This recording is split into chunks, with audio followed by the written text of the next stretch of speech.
कृष्ण नाम की बहुत ही बड़ी महिमा है।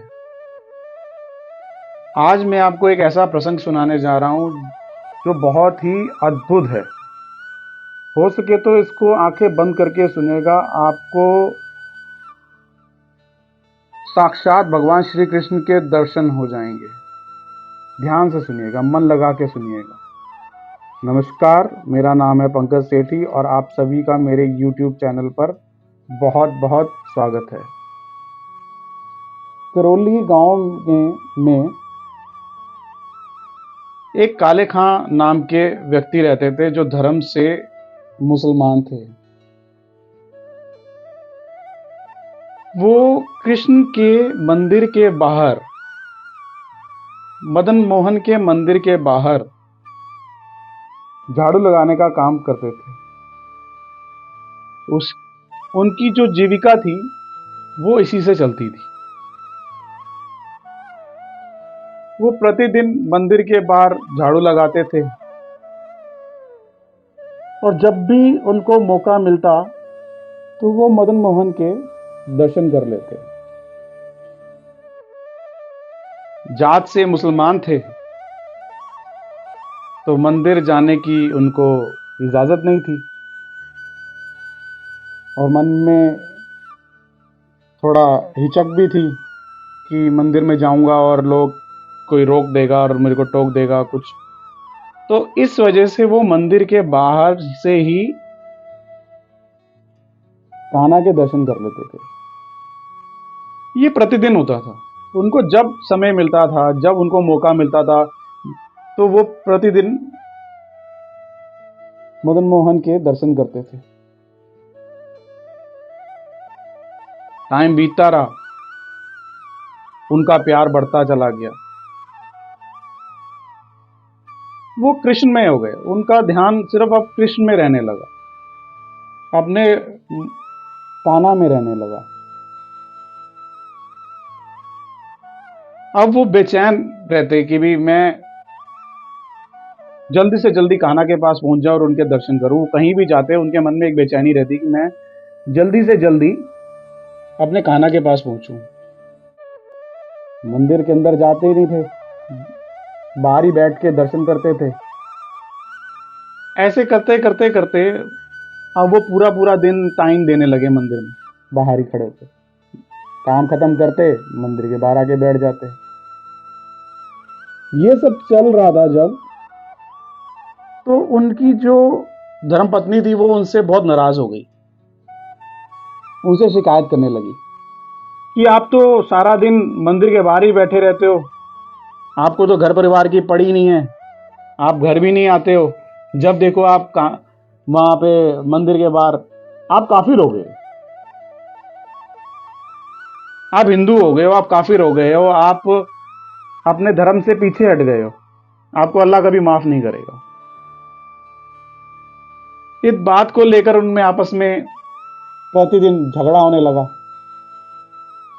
ये बात उनके रिश्तेदारों तक पहुंची कि मदन मोहन के मंदिर के बाहर काले खां बैठे रहते हैं, कृष्ण कृष्ण करते रहते हैं। ये उनके रिश्तेदारों को नागवारा गुजरी। वो सारे उनके घर आए और सबने समझाने की कोशिश करी कि भाई तुम ये सब क्या कर रहे हो, ये तो एक काफिर का काम है, तुम काफिर थोड़ी हो, तुम अपने धर्म को देखो। लेकिन वो भी काम मानने वाले थे। मतलब जो एक बार कृष्ण के प्यार में डूब गया फिर उसको क्या और दिखता है, वो नहीं माने। सब समझा समझू के चले गए, किसी की बात नहीं मानी उन्होंने। वो तो अपने कान्हा के प्यार में डूबे हुए थे। प्रतिदिन जो उनका नित्य नियम था वो वैसे ही चलता रहा। वो जाते, झाड़ू लगाते और वहीं बैठ जाते।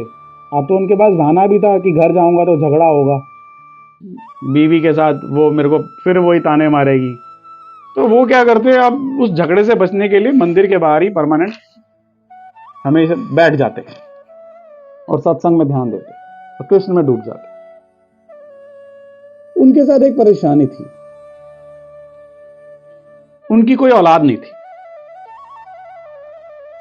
इसको लेके वो परेशान रहते थे। उनकी बीवी भी उनको ताने मारती थी, अब तो तू काफिर हो गया है, अब कहाँ हमारे घर में बच्चा होगा, अब तो हमारे घर में कभी बच्चा ही नहीं होगा, तू तो काफिर हो गया। एक दिन वो घर में थे तो इस बात को लेकर उनकी बीवी में और उनमें बहुत झगड़ा हो गया। रिश्तेदार भी आ गए, उन्होंने भी बहुत धुतकारा। काले खां घर से निकले और मंदिर के बाहर आकर हाथ जोड़कर खड़े हो गए और उन्होंने आंखें बंद करके अपने मनमोहन कृष्ण, अपने लड्डू गोपाल मदन मोहन से प्रार्थना करी कि भगवान, मैं तो आपका भक्त हूं, मुझे तो जिस हाल में रखोगे मैं रह लूंगा, मैं तो आपके प्यार में हूं, लेकिन मेरे जो परिवार है, जो मेरे रिश्तेदार है, उनके लिए मुझे एक बच्चा दे दो। ये मेरे को आपके यहाँ आने से रोकते हैं, अगर बच्चा हो जाएगा तो ये सारे चुप हो जाएंगे, इनका मुंह बंद हो जाएगा।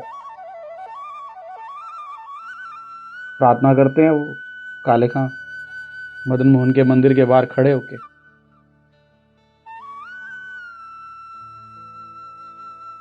प्रार्थना होती है, उसके बाद कोई 1 महीना निकलता है तो उनकी जो धर्म पत्नी है वो गर्भवती हो जाती हैं और वो काले को बताती हैं, काले खां मैं माँ बनने वाली हूँ। काले खां बहुत खुश होते हैं और कहते हैं, देखा मैंने कान्हा से कहा था और कान्हा ने हमें औलाद दे दी। तो उनकी धर्म पत्नी बहुत बिगड़ जाती है, कहते हैं नहीं, तुम तो काफिर हो, ये तो हमारे अल्लाह ने दी है। तो वो चले जाते हैं और मंदिर के बाहर जाकर हाथ जोड़कर अपने ठाकुर को प्रणाम करते हैं और धन्यवाद देते हैं, प्रभु आपने मेरी लाज रख ली। बहुत खुश होते हैं। टाइम बीतता है, बच्चा हो जाता है, लड़का होता है। वो अपने बेटे का नाम भी कान्हा रखते हैं। वो कहते हैं, मेरे को कान्हा ने दिया तो आज से मैं इसको कान्हा ही बुलाऊंगा। और वो बच्चा भी इतना प्यारा होता है, वो कान्हा की तरह ही होता है, बहुत प्यारा होता है, बहुत प्यार करते हैं। बच्चा धीरे धीरे बड़ा होने लगता है, टाइम बीतता है, बच्चा भी अपने पिता की तरह कृष्ण भक्त होता है, वो भी कान्हा का भक्त होता है। उसको भी जब मौका मिलता है वो कान्हा की तरफ भागता है। अब कान्हा की मूर्ति ले आता है घर में, जन्माष्टमी पे मनाता है, पूरी तरह कान्हा का भक्त होता है वो। ये देखकर मदन मोहन भी मदन मोहन के बाद जो हमारे काले खां साहब बैठते हैं, वो भी बड़े खुश होते हैं कि मेरा बेटा भी कृष्ण भक्त है। टाइम बीतता है, धीरे धीरे धीरे धीरे धीरे समय बीतता जाता है। 8 साल का पुत्र हो जाता है। एक दिन वो नदी के किनारे बच्चों के साथ खेलने जाता है। वहां उसको एक सांप डस लेता है। बच्चे भागते हुए आते हैं और उसकी मां को बताते हैं कि वहां आपके पुत्र को एक सांप ने डस लिया, आप जल्दी से आइए। मां भागती है, पहले मदन उनके मंदिर जाती है जहां पे उनके पति बैठे होते हैं काले खां। उनको बोलती है कि हमारे पुत्र को सांप ने डस लिया है, नदी के किनारे जल्दी चलो। उस वक्त संध्या आरती चल रही होती है, तो मदन मोहन के मंदिर के बाहर हमारे बहुत रश होता है। तो जो काले खां साहब होते हैं वो उस आरती में खोए होते हैं, उनको कुछ सुनाई नहीं देता। वो बार बार उनको खिलाती है, कहती है चलो, हमारे पुत्र को सांप ने डस लिया है। काले खां इस बात को नहीं सुनते और वो अपने कृष्णा की आरती में खोए रहते हैं। और बच्चे की माँ, उनकी धर्मपत्नी उनको कहती है तुम जल्दी से जाओ और एक झाड़ फूक वाले को लेकर नदी के किनारे पहुंचो, और कह के भागती हैं अपने बच्चे के पास, और बच्चे को गोद में लेती हैं, प्यार करती हैं, हिलाती हैं, बच्चा बेसुध पड़ा होता है। यहाँ आरती खत्म होती है तो काले खां को ध्यान आता है कि मेरे अभी वाइफ आई थी और उन्होंने बोला कि मेरे बच्चे को सांप ने डस लिया, तो वो भी नदी की तरफ जाते हैं। तो उनकी पत्नी उनसे बोलती है कि मैंने तुम्हें कहा था झाड़ फूक वाले को लेके आओ, तुम लेके नहीं आए। तो वो कहते हैं अच्छा अच्छा मैं जाता हूँ, लेके आता हूँ। अब वो झाड़ फूक वाले को लेके आते हैं। झाड़ फूक वाला जब बच्चे को देखता है तो वो कहता है कि ये बच्चा अब इस दुनिया में नहीं है। बच्चे का रंग नीला पड़ चुका होता है। उसकी माँ बहुत रोती है, माँ बहुत रोती है, और उस बच्चे को गोद में उठाकर सीधा मंदिर की तरफ भागती है। तो सारे पीछे पीछे भागते हैं, काले खां साहब भी पीछे पीछे भागते हैं। बच्चे को लाकर मंदिर के सीढ़ियों पर रख देती है और कहती है, काले कहता है कि ये बच्चा तूने दिया है, अगर ये बच्चा तूने दिया है तो इसको तू ठीक कर। अगर तू भगवान है तो तू उसको ठीक कर, और अगर तू उसको ठीक नहीं करेगा तो मैं पहले काले को मारूंगी, फिर तेरे को मारूंगी, और फिर मैं खुद मर जाऊंगी। और जोर जोर से रोना शुरू कर देती है। काले खां एकदम पत्थर की तरह बुत बने खड़े रहते हैं। उनको कुछ समझ नहीं आता। कहते हैं भगवान, मन में सोचते हैं कि कृष्णा ने दिया था, कृष्णा ने ले लिया। उनकी बीवी उनको जोर जोर से हिलाती है, काले खां साहब, कि तेरा पुत्र मर गया, तेरे तू कृष्ण कृष्ण करता है और कृष्ण ने तेरा देख।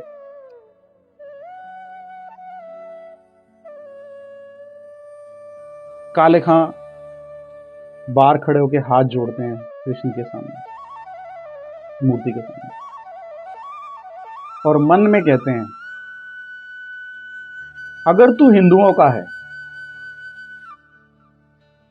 तो मेरी मदद मत करना, और अगर तू पूरे जगत का है तो फिर मैं भी तेरा बेटा हूं। तूने ही दिया था और तू ही बचाएगा इसको।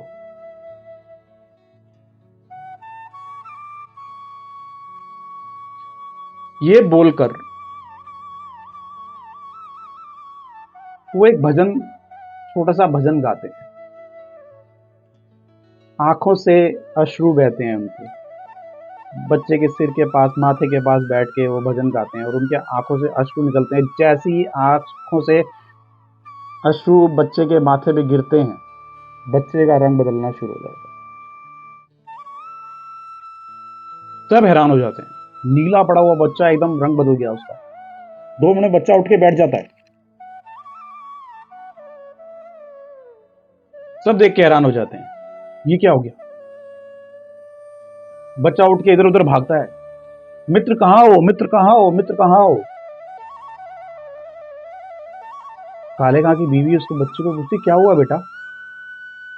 मां, अभी मेरा मित्र यहां खड़ा हुआ था, मेरे गर्दन में, मेरे गले में हाथ डालकर खड़ा था। वो कह रहा था चलो उठ, तू ठीक है।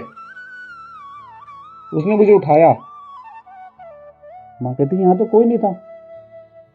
तो काले खां समझ जाता है, पूछते कैसा था देखने में। तो वो बताता है कि एक बहुत सुंदर सांवला सलोना बच्चा था, मोर पंख लगाया हुआ था, इतने अच्छे कपड़े पहने हुए थे, और उसने मुझे बोला मित्र उठो। मेरे कंधे पे हाथ रखा और बोला मित्र उठो, और उसने मुझे उठाया। ये सुनकर सारी की सारी भीड़ आश्चर्यचकित रह गई, क्योंकि वो कृष्ण का रूप बता रहा था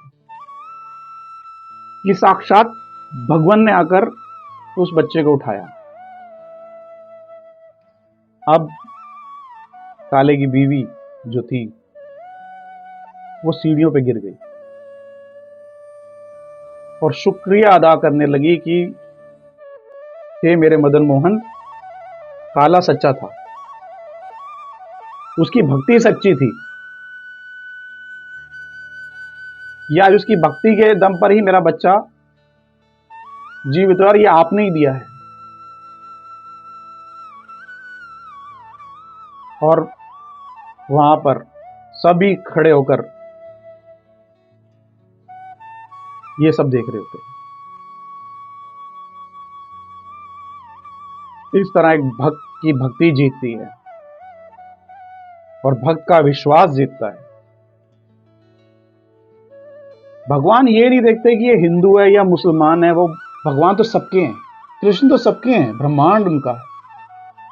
ये तो दुनिया ने बना लिया, ये मुसलमान है, ये हिंदू है, ये मुस्लिम है, ये सिख है, ये ईसाई है, ये कौन है, ये क्या है। भगवान के लिए तो सब उनके बच्चे हैं। जो सच्चे मन से कृष्ण को पूछता है, कृष्ण उसके हो जाते हैं। ये तो हम लोग ही हैं जो इस बात को मानते नहीं हैं, लेकिन जो कृष्ण को मानता है वो सब कुछ पा लेता है। जय श्री कृष्ण।